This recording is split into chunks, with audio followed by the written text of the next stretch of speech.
அருள்மிகு வெற்றி விநாயகரை போற்றி. இன்றைக்கு நம்ம யூடியூப் சேனல் யூடிஓ ஒரு ஸ்பேஸ் வச்சு டிவின்னு போடுங்க.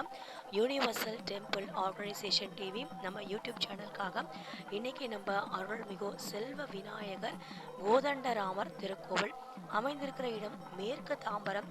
தாம்பரம் பஸ் ஸ்டாண்டுக்கு மிக அருகிலேயே திருக்கோவில் அமைந்திருக்கிறது.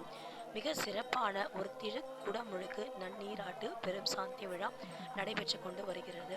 இன்னைக்கு நாம கோபுர கலசங்களை தரிசனம் செய்துட்டு இருக்கோம். இன்னும் சிறிது நேரத்துல நாம எதிர்பார்த்து கொண்டிருக்கிற அற்புதமான கும்பாபிஷேகம் நடைபெற இருக்கிறது. பக்தர்கள் அனைவரும் கண்டுகளிக்குமாறு அன்போடு கேட்டுக்கொள்கிறோம்.